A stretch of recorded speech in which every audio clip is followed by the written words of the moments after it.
¿La puedes poner que surja nada más esta pantalla? Aquí debe estar abajo, si pudieras. En ese sentido, ¿qué aconteció y qué fue el acontecimiento más terrible? Justamente el exterminio denominado Holocausto. Es decir, que Hitler emprendió una campaña en contra de los judíos que habitaban en toda Europa y en principio en Alemania. Y esto vino a violentar los derechos humanos más fundamentales de aquella clase social, vamos a decirlo, que eran los judíos. Los judíos eran empresarios, eran intelectuales, eran personas con riqueza, pero Hitler los culpaba de lo que había pasado en la Primera Guerra, entre otros grupos, ¿no? Y por eso ordenó el exterminio y fue una página negra en la historia del mundo, donde todos sabemos, tenemos referencias y viven de verdad un acontecimiento pues justamente en contra de todo valor, desde la vida, la dignidad, las libertades. Contra todo eso Hitler atentó y llevó a la muerte a 6 millones de judíos en los campos de concentración, muchos conocidos, Auschwitz, entre otros y demás. Entonces es toda una historia que nos debió haber impactado al mundo, que nos debió haber legado una experiencia y por supuesto por igualmente el ánimo de no repetirla, ¿verdad? Pero sin embargo vamos a ver qué acontece en la actualidad. Entonces lo que buscaba Alemania con Japón e Italia pues era conquistar el mundo. Japón salió porque quería hacerlo en Asia, Italia con Mussolini, Japón era Hirohito y Hitler en Alemania. Entonces violentan todo derecho humano y particularmente a esta clase de los judíos, ¿no? Hubo un evento muy particular que fue la batalla de Pearl Harbor, donde los japoneses sorprenden a la base naval en un fin de semana, estaban relajados y llega toda una flota de aviones japoneses y destruye Pearl Harbor, matando alrededor de 2.500 marinos y haciendo una destrucción terrible. Esto fue el 7 de diciembre de 1941. Como resultado, fíjense aquí, surgen las bombas atómicas. Aquí hay ciencia, aquí hay intelecto, aquí hay conocimiento. ¿Con qué fin? De crear la bomba atómica. La bomba atómica en aquella época pues no la tenía ningún país. Entre Alemania y Estados Unidos tenían una carrera armamentista para ver quién lograba en principio crearla, ¿no? Gana Estados Unidos al mando del presidente Truman, y esto implicó que estas armas de destrucción masiva se utilizaron, ¿no? En dos acontecimientos, que fue Hiroshima y Nagasaki, donde hubo alrededor de 250,000 personas fallecidas. O sea, como esa venganza o consecuencia del ataque a Pearl Harbor, vienen estas dos bombas atómicas a Japón, donde lo destruyen y se rinde, obviamente, y ahí empieza a culminar este acontecimiento que fue muy impactante y donde, repito, se violentaron todo tipo de derechos humanos. Aunado a ello, cuando culmina la guerra, surgen los juicios de Nuremberg. Nuremberg es una ciudad en Alemania y es el precedente, esos juicios, de la Corte Penal Internacional. La Corte Penal Internacional es autónoma, tiene alrededor de 125, de los 193 países reconocidos por la ONU actualmente, quienes están sujetos a jurisdicción de la Corte Penal Internacional son alrededor de 125, entre ellos nuestro país, México. ¿Qué pasó en Nuremberg? Repito, precedente de la Corte Penal Internacional. Se juzgaron a 611 nazis, que eran personal que apoyaba la política de Hitler. ¿De qué los acusaban? De crímenes contra la paz, de crímenes de guerra, de crímenes de lesa humanidad. Lesa humanidad significa en agravio de la humanidad, en perjuicio de la humanidad. Delitos que se están dando ahorita en la actualidad con los acontecimientos internacionales que estamos teniendo. Los resultados fueron 240 testigos, se leyeron 300,000 declaraciones, 24 acusados, entre los 24 acusados del tribunal dictó 12 condenas a muerte. ¿Me iban a traer un vasito con agua? Ah, aquí está.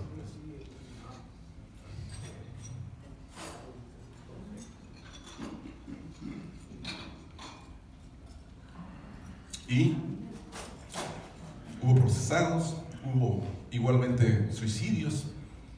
Se intentó, bajo estos juicios de Nuremberg, que fue un tribunal militar por los aliados, llevar al banquillo a los nazis que participaron en todo este acontecimiento bélico. No fueron los resultados más óptimos, pero fue un intento de hacer justicia, particularmente a los judíos, ¿no?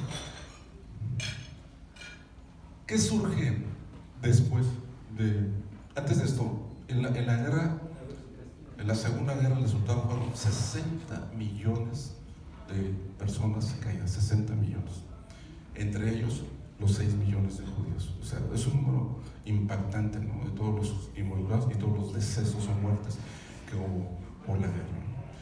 Después de todos los acontecimientos, surge la Organización de Naciones Unidas. Esta es fundada en el 45 en San Francisco, California. Los primeros países miembros fueron 51.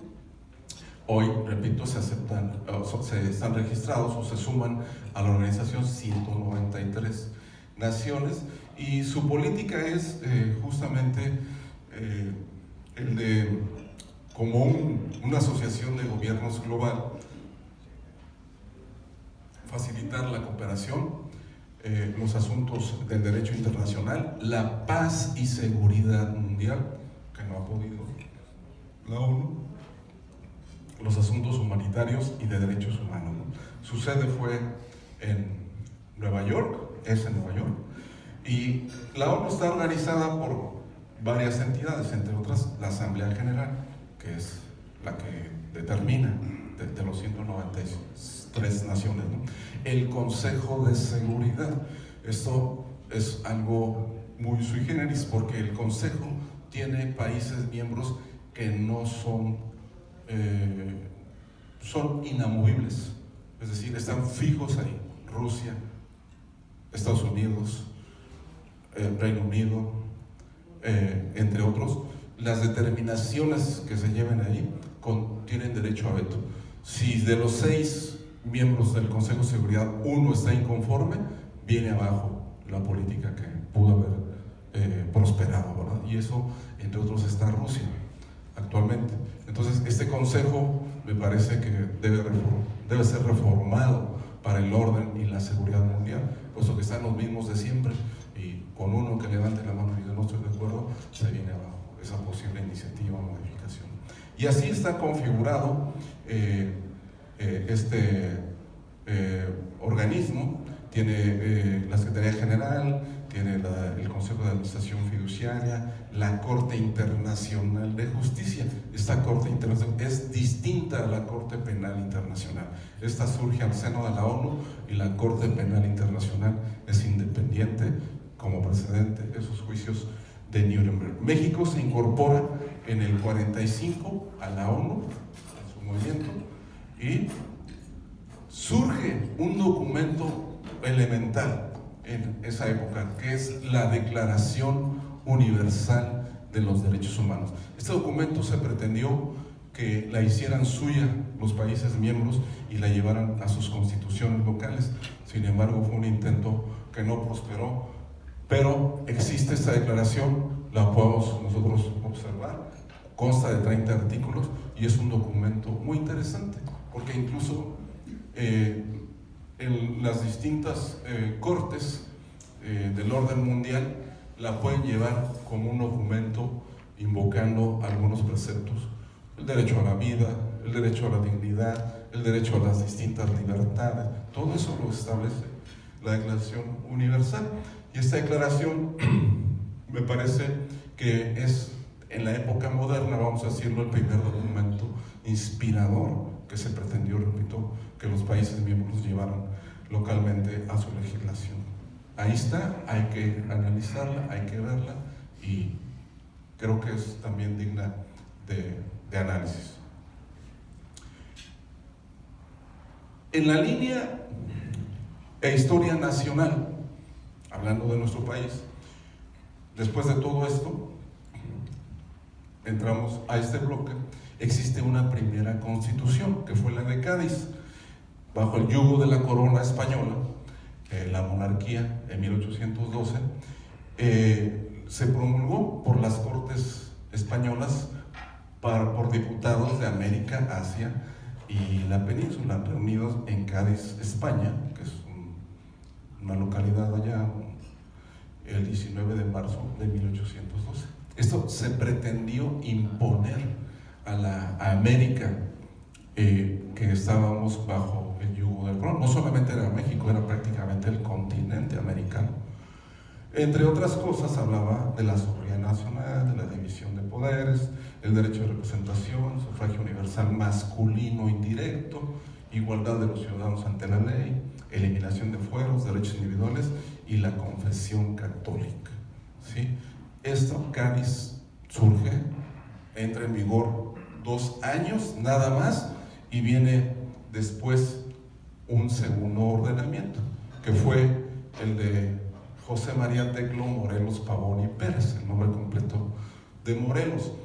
Morelos se inspira y hacen hacer un documento que se le denominó el Decreto Constitucional para la Libertad de la América Mexicana, también conocida como la Constitución de Apatzingán, en 1814. Se promueve o promulga en el Congreso Chilpancingo, reunido en Apatzingán, Michoacán. Y aquí el generalísimo, entre otras cosas relativas a los derechos humanos, venía a establecer la presunción de inocencia. Fíjense qué interesante. Muchos creemos que la presunción de inocencia es a partir de la reforma de 2011, que ahorita vamos a analizar. No, ya venía a existir desde este documento que intentó Morelos. El derecho a ser escuchado en juicio y no ser castigado sin que precediera ley escrita, el respeto a la propiedad, libertad e igualdad, abolición de la esclavitud, ¿sí? En este intento, lamentablemente, Morelos es capturado y fusilado por los españoles por pretender que ese documento fuese el que rigiera la vida en el país. Y así es como surge este documento interesantísimo, que también es muy interesante, muy importante y también de estudio. Este viene a ser ya en la época independiente, una vez que nos libramos del yugo español, en 1824. Recuerden que la lucha por la independencia fue de 1810 a 1821, ¿sí? En 1824 surge el primer presidente constitucional mexicano, que se llamaba José Miguel Ramón Adauto Fernández y Félix. Se cambia el nombre a Guadalupe Victoria por la victoria del movimiento insurgente y por la Virgen de Guadalupe. Eso fue una realidad en la historia. Y esta constitución surge ya como primer instrumento jurídico que ya nos venía a nosotros a instruir, a dictaminar. Tuvo 33 años de vigencia y vuelve ahí a presentarse la presunción de inocencia, el derecho a ser escuchado y no ser castigado sin que precediera ley, el respeto a la propiedad, libertad e igualdad, abolición de la esclavitud y libertad de imprenta. Aquí se le agrega, ¿no? Esos son derechos humanos, todos estos, que finalmente hoy están constituidos en la actual Constitución, y este fue un presente interesante. Surge posteriormente una tercera constitución, que fue la de Juárez, 1857. Esta cobra vigencia por 60 años. Y Juárez hablaba de los derechos del hombre, ¿sí? Y decía que eran la base y el objeto de las instituciones sociales. Y decía que igualmente, en consecuencia, decía que todas las leyes y autoridades deben respetar y sostener las garantías que otorgaba la presente Constitución. 1857. Derecho de las personas, libertad de expresión. Aquí ya venía la posesión de armas, la prohibición de infringir penas de mutilación, azote, tormentos, ¿sí? Y además se creaba o generaba la pena de muerte reservada para traidores a la patria, salteadores de caminos, parricidas, homicidas con alevosía y ventaja, piratería y delitos del orden militar, ¿sí? Pena de muerte si llegó a existir en México. Y esto fue en la Constitución de Juárez. Posterior a ello, se presenta el movimiento revolucionario y, como resultado, cuando se pretende derrocar al dictador Porfirio Díaz, que gobernó el país por más de 30 años, y el movimiento revolucionario justamente se genera por el choque de grupos antagónicos a favor y en contra de la dictadura. Del movimiento revolucionario surge la Constitución de 1917, que es la que actualmente nos rige, ¿sí? Esta es la que nos rige, que ha sufrido un número indeterminado de modificaciones, sí, pero es la Constitución de 1917 que tiene alrededor de 106 años de vigencia. En esta Constitución, el artículo primero decía que todo individuo gozará de las garantías que otorgaba la Constitución, las cuales no podrán restringirse ni suspenderse solo en los casos y condiciones que la propia Constitución venía a establecer. Eso muchos abogados que estamos aquí veníamos a invocarlo, veníamos a citarlo, veníamos a repetirlo, a expresarlo, porque siempre se habló de garantías individuales y nunca de otro concepto, ¿verdad? Las garantías individuales pues venían a ser los derechos humanos, que posterior a este ordenamiento vino la reforma de 2011, cuando Calderón vino a ser presidente, y vino una reforma interesantísima. Desde 2011 hacia acá se dice que el sistema jurídico mexicano cambió justamente por el tema de los derechos humanos, y todo el artículo primero se modificó, y ahora se vino a decir en este 2011: en los Estados Unidos mexicanos todas las personas gozarán de los derechos humanos reconocidos en la Constitución y en los tratados internacionales, así como las garantías para su protección. Su ejercicio no podrá ni restringirse ni suspenderse. Esto es, siempre dijimos nosotros, en la pirámide, en la cúpula, estaba la Constitución, después los tratados internacionales, luego las leyes generales y otros ordenamientos. Ahora, en la reforma, ya el tratado internacional está en la cúpula con la Constitución. El tratado internacional sobre derechos humanos está en la misma cúpula, está en esa, entró como huésped, vamos a decirlo así, al nivel de la Constitución, y ahora se hacen valer a la par de la propia Constitución. Entonces, aquí hablamos de derechos humanos, de las garantías y tratados internacionales. Más o menos tenemos un orden de 210 tratados internacionales sobre derechos humanos, de los que México ha suscrito. Habría que analizar todos estos y aplicar el que pudiera corresponder, pero es un número bastante abundante, ¿verdad? Sobre ello, decía la reforma: las normas relativas a los derechos humanos se interpretarán de conformidad con la Constitución y los tratados de la materia, favoreciendo en todo tiempo a las personas la protección más amplia. Este se le denomina principio por persona. Si está la Constitución y está el tratado, lo que más le favorezca a la persona se le deberá aplicar. Todas las autoridades, dice, todas, no dice excepto estas o todas, los 3 niveles de gobiernos, ¿sí? En el ámbito de sus competencias, tienen la obligación, dice, de promover, respetar, proteger y garantizar los derechos humanos, de conformidad con los principios de universalidad, interdependencia, indivisibilidad y progresividad. En consecuencia, el Estado deberá prevenir, investigar, sancionar y reparar toda violación a los derechos humanos. Eso es muy interesante y son principios que ahorita vamos a contarlos brevemente, pero vamos a hacer alusión a los mismos. Prohibida la esclavitud y la no discriminación. A la no discriminación en la reforma se le aumenta las preferencias y subrayo y sexuales. O sea, aún bajo la preferencia sexual del individuo no puede ser objeto de discriminación alguna como derecho humano, ¿verdad? Queda así el artículo primero. Se puede decir que es un poema jurídico el artículo primero. Ahora hay que hacerlo valer. Y es un principio jurídico elemental donde nosotros como ciudadanos, con independencia de nuestra actividad, nuestro oficio, nuestro trabajo, debemos tenerlo presente. Y dice de la misma manera, ¿no? En los Estados Unidos mexicanos, todas las personas gozarán de los derechos humanos reconocidos por la Constitución y por los tratados.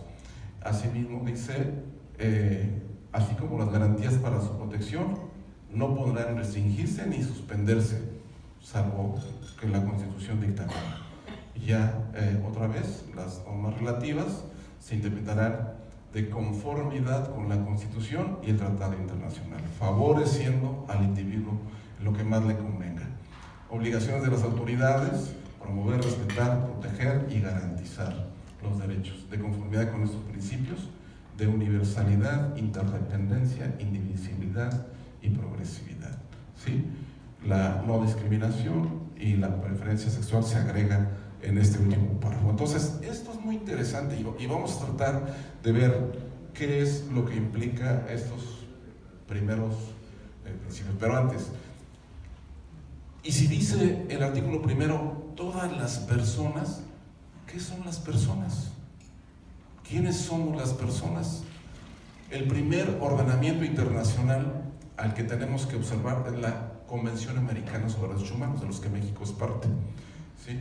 Esta Convención Americana, en su artículo segundo, primero establece que los países miembros, que somos 25 países del bloque americano, sujetos a jurisdicción de la Convención Americana y a la Corte Interamericana de Derechos Humanos, nos dice que todos los países miembros nos comprometemos a respetar los derechos, libertades reconocidos en la Convención y garantizar su libre y pleno ejercicio, ¿sí? Sujetos a jurisdicción. Y luego fíjense el artículo segundo que dice: para efectos de la Convención, persona es todo ser humano. Entonces, relacionándonos con el artículo primero, todas las personas tendremos derecho a gozar, pues todos los seres humanos tendremos derecho a gozar de las, justamente lo establecido en el artículo primero de nuestra Constitución. ¿Ha habido casos de suspensión en la historia? Ya sea garantías individuales, derechos humanos, sí. Por motivos de guerra, el presidente Ávila Camacho, cuando justamente somos objeto de ataques de las potencias nazifascistas y se hunden 2 embarcaciones mexicanas, Potrero del Llano y Faja de Oro, en el 42, México declara la guerra a las potencias del eje, que son Alemania, Italia y Japón. Envió un mensaje al Congreso de la Unión, el presidente, y se decreta en un diario oficial la suspensión de garantías individuales. Estamos ya sobre tiempo. Sí, ya estamos. Caray, ya nos rebasó. Bueno, y está otro. A ver si me permiten, nada más, nada más para culminar. Digo, hay más historia, ¿no? Pero el tiempo es muy corto. El principio de universalidad implica lo que rige el artículo primero, que los derechos humanos son para todas las personas, universalidad. Progresividad, el derecho humano siempre irá hacia adelante y nunca en retroceso, ¿sí? Pueden ser modificadas las leyes en pro de los derechos humanos, ¿sí? La interdependencia, un derecho humano depende del otro. La impartición de justicia con el debido proceso, por ejemplo, ¿sí? Luego, la indivisibilidad, no se pueden fragmentar los derechos humanos, siempre se aplicarán en su entero concepto. Y se le pueden sumar, que son imprescriptibles, es decir, no cesan sus efectos, no caducan, no cesan, siempre estarán presentes y además son irrenunciables, ¿sí? Bueno, con eso, por el tiempo, acabamos y gracias por su atención, muy amables.